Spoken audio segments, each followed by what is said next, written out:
Uncle, क्या आप मुझे 100 रुपए दे सकते हैं? 100 रुपए? हाँ, 100 रुपए।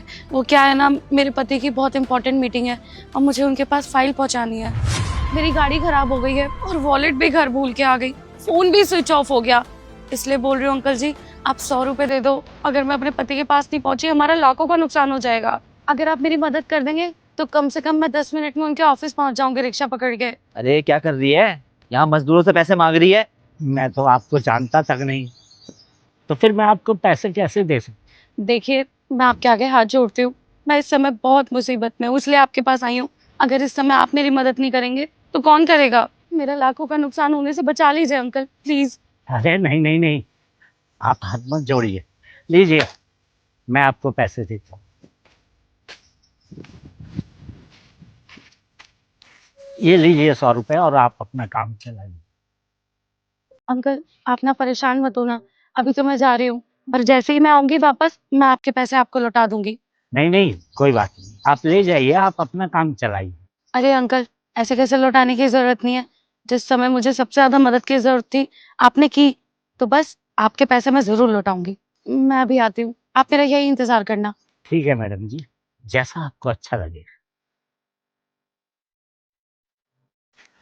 जेब में 100 रुपए पड़े थे, वो भी मैम साहब ले गई।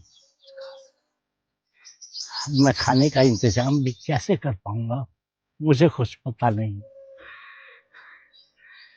लाखों रुपए का भी इंतजाम करना है, वो भी कैसे होगा, कुछ मालूम नहीं। ऊपर वाला खैर करे। साक्षी रुको। हाँ जी, बोलो। अरे तुम्हें पैसों की जरूरत पड़ गई, मैं तुम्हें पैसे देता नहीं हूँ क्या, जो तुम उस गरीब आदमी से पैसे मांग रही हो। एक बार देखो तो सही उनकी ओर।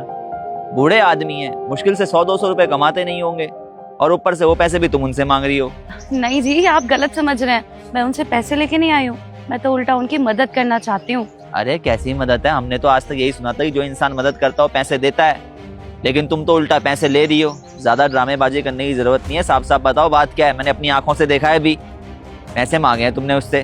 दरअसल बात यह है जी। डॉक्टर साहब, कौन सा बाप अपनी औलाद के लिए कुछ करना नहीं चाहेगा? एक बाप अपनी औलाद को अपना खून तक दे सकता है, अपनी जिंदगी कुर्बान कर सकता है अपने बच्चे के लिए। कोई खरीदने वाला तो मिले, मैं पूरी जिंदगी उस इंसान के नाम कर दूंगा जो मेरे बेटे